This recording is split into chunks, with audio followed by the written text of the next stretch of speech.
on your day one, get into the corporate life and see the differences between, the music, the dancing, and the real business world.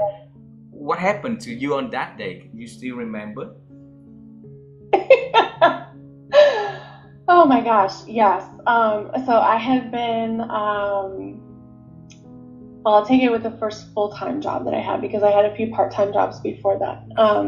My first full-time job, the very first day, I was required to wear like a uniform, which required like business professional, right? A suit. For guys, they had to wear a tie. And for guys, they had to have their hair cut above their collar.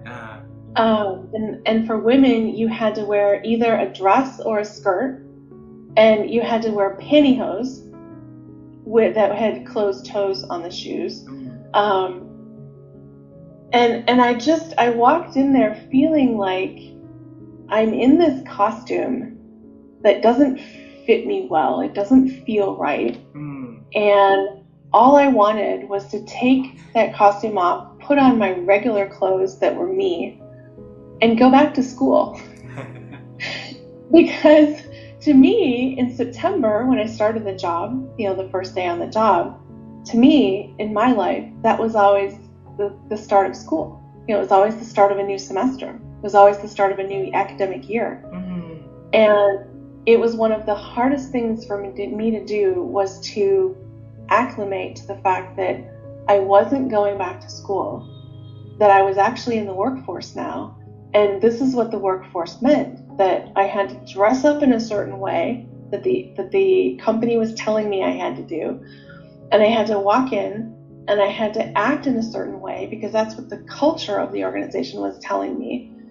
And I had to figure out why work was being given to me without any explanation of what I should do or why I should do it. And more importantly, what was the purpose of it? What was the benefit of this? Who was going to realize a desired outcome from this? Who was this helping? And I struggled mightily to figure out where was my puzzle piece in this bigger picture, because I was never given the bigger picture. And so it was a very frustrating time for me.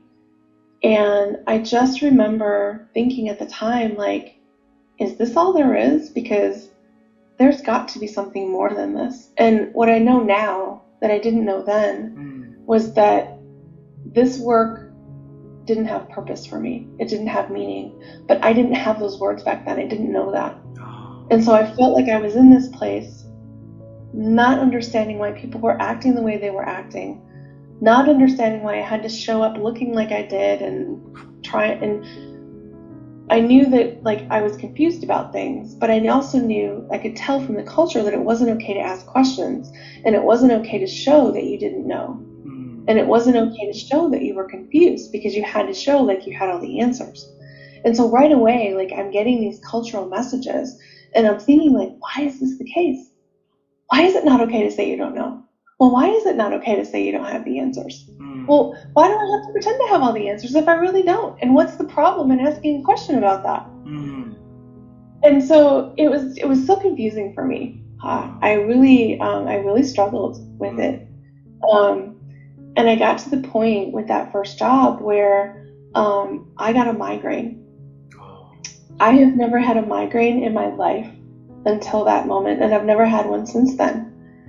And that was my body's way of telling me, look, there is such a disconnect here between what you are asked to do, who you are being asked to be, and how you're being asked to show up, that internally that caused so much stress for me that it resulted in a physical migraine.